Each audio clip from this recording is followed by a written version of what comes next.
I'm not much of a shopper. In my house, my wife does most of the shopping. I was out at Gardner Golf Course, though, a couple weeks ago in a golf outing for my alma mater, and I saw this sign. On the sign it says, "We don't charge sales tax on merchandise. Plus, provide proof of any competitor's price on new 2009 equipment and we'll match it." Again, I'm not much of a shopper, and I thought, hey, that's one heck of a deal. I can buy my merchandise here at this golf facility, whether it's golf balls or shirts or shorts or equipment, and I can save 7%. That's one heck of a deal. But then I got to thinking about it a little bit more, and I thought, what is the city doing competing with small business in the private sector? And then I thought about it a little bit more. No sales tax? None at all, including the local option sales tax that we have that supports the flood victims.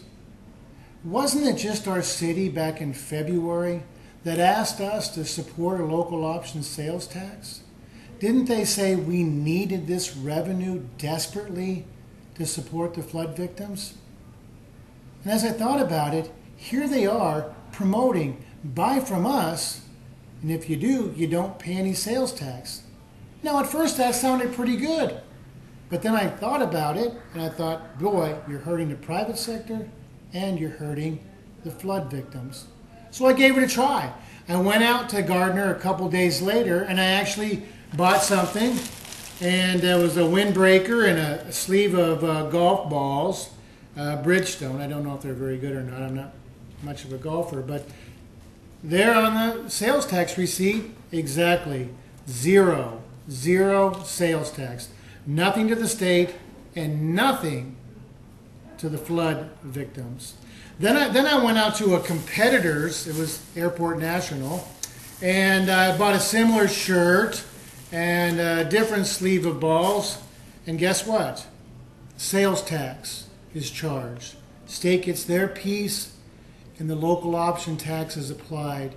So under this situation, when I bought this merchandise, money went to the flood support fund. When I bought it from the city, nothing went to the flood support fund. And I thought about it even some more. And I thought, here the city is asking us to pay for a sales tax, and then they're advertising, buy from them and avoid the sales tax. I think that's very, very hypocritical. Now, even though I think it's hypocritical, on one hand, maybe I should be complimenting the city. They've developed a pretty keen marketing plan here. Buy from the city, save 7%. Think about it. The city could actually buy Westdale Mall. The city could open up a men's specialty store. They could open up a women's store. They could open up a specialty apparel store. They could open a children's store. Think of all the merchandise the city could sell us, and not one penny of sales tax. But you know, if I proposed that as mayor, you'd probably run me out of town. Why? Because you wouldn't support the city going into competition with small business and the private sector. And if the city did that, there wouldn't be any revenue to help out with the flood victims and the flood recovery. You know, I've asked the city to pass a buy local resolution, and I wondered why they didn't want to. Well, I'm beginning to understand why. They don't want to support local small businesses. They want to compete against them. I support local small businesses because they're the ones that create the jobs. I've outlined a 5-point job plan on another video called Jobs for Cedar Rapids. Take a look at it. It's important.